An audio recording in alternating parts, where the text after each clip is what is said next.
Okay, so I know this is a very different style of doing my video, like this is a whole different layout and everything like that, but I wanted to do something different because, doing different can lead to innovations. But that's not what we're here to talk about today. We're here to talk about this amazing game that I've been playing, which is none other than Mario Rabbids Sparks of Hope. This game has been absolutely fantastic. It's one of my absolute favorite games of the year, and it's a follow-up to one of my favorite games of 2017. And that's something, because when the first game came out, a lot of people thought that was not going to do well, and it went on to be one of the greatest games to come out in the Mario and the Rabbids franchise. And here we are in 2022 with the sequel that was announced this year, and it came out now, and it's like, man, I've absolutely loved it. I've been able to play this a little bit, before it came out to the public. I did get this as a review copy from Ubisoft, so shout out Mahalo to them, and also, shout out and thank you to Nintendo for the opportunity as well.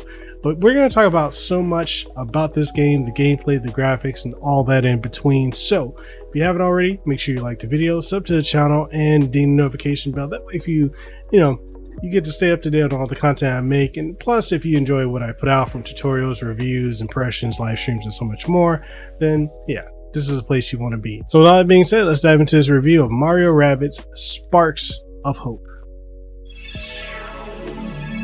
Considering that this is a Mario title, the plot isn't the deepest or the most important aspect of the game in comparison to the gameplay.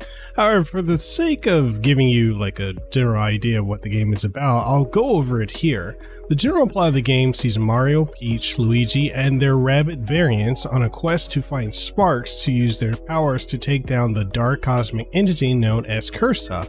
Cursa infected the game's 5 worlds with dark mess, not darkness, dark mess, in the form of sticky black goo that damages anything it touches. Mario and company need to defeat the dark mess of Cursa and reclaim the purified dark mist crystals to power up their spaceship to traverse to new worlds, leading ultimately to a final showdown with Cursa herself. Okay, so now that we got that out of the way, let's go ahead and talk about the game itself.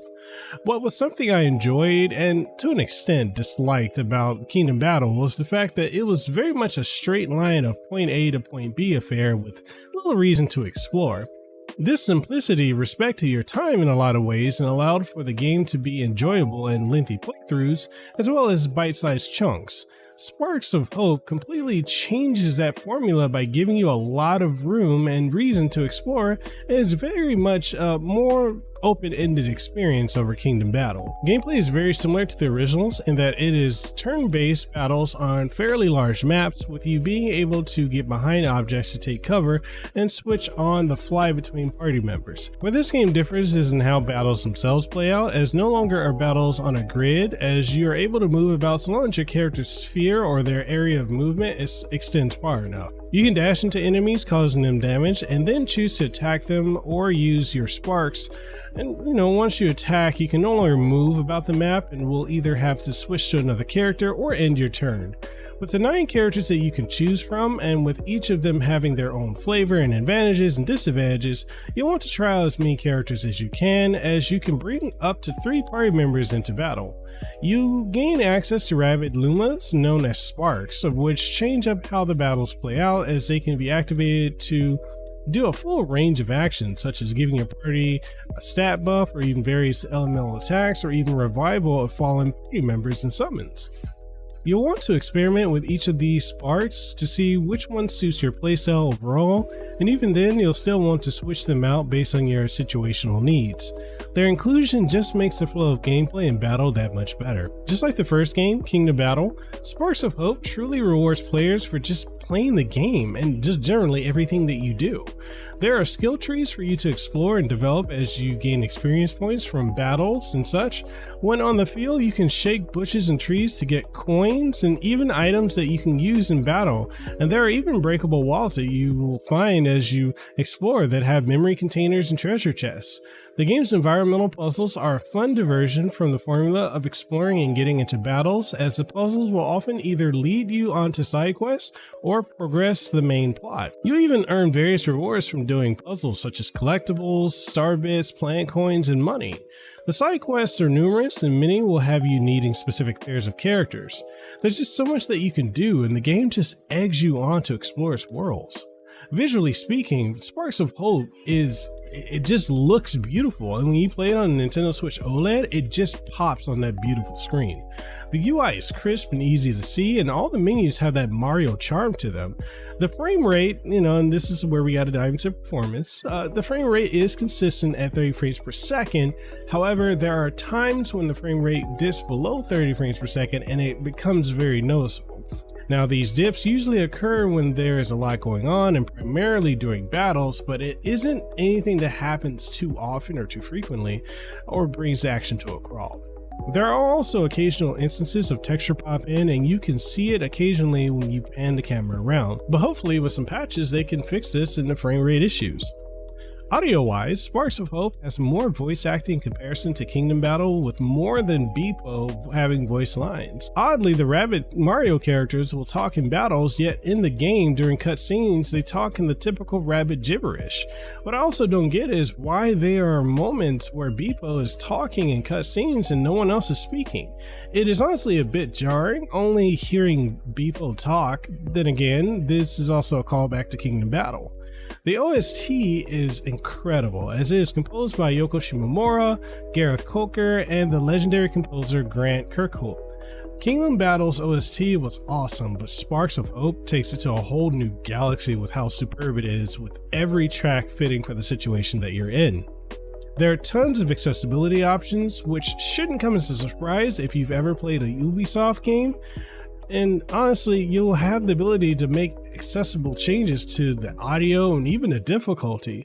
Yet the one area that's a little surprising and disappointing is the fact that when it comes to accessibility options from the visuals to, change things for those who are visually impaired, there doesn't seem to be anything at the moment. The only downside to this game that is the most in your face is that it starts to get a bit long in the tooth and starts to drag substantially as you get to the end of the game. It can feel like there's unnecessary padding to just stretch out the game and makes it a lot longer, when there were a few points where the game felt like it could and should have started to wrap up instead of continuing. Other than that, the game is a gem. Mario plus Rabbids Sparks of Hope is an utterly amazing game, and in a year of many tactical strategy RPGs, it stands near the top of the pack. You don't need to play Kingdom Battle before you play this game, as this allows you to dive right into the fray. However, I strongly suggest that you pick up Kingdom Battle and Sparks of Hope if you are a fan of the tactical RPG genre, as they are seriously some of the best games out there. Sparks of Hope improves on the original entry in every way, and it just leaves a smile on my face knowing that the Mario franchise can go into new genres and be at the top of the charts regardless. This is a game you need to play if you got a Nintendo Switch. And that's it. That's the review for Mario Rabbids Sparks of Hope for the Nintendo Switch. Again, this game is so amazing. I absolutely love my time with this. And I really want to give a special thank you, shout out to Ubisoft for providing a review copy of the game. And I really want to know, what do you guys think about this? Did you guys enjoy this game? Was it something that you really found to be like one of the best games of the year, since this has been the year of the resurgence of the tactical RPGs? Or did you find it to be a letdown coming off of Kingdom Battle? Whatever your thoughts are, let's go ahead and get the comments going in the comment section down below. All that being said, yeah, that's it. That's the review. I'll catch you guys in the next one. Stay safe, be blessed. So I want you to let me know what you think of this different style, me being all over the camera like this. I'm actually utilizing a new camera, which is my Google Pixel 7 Pro. And yeah, I think this looks better than my Sony a6000, like no cap, like I'm being completely honest. The clarity of this plus the bokeh effect that it's doing, this fun. I'll have a review for this coming up later on as well. All that being said, I'll catch you guys in the next one. Stay safe, be blessed, have aloha, and I'll see you around. Peace.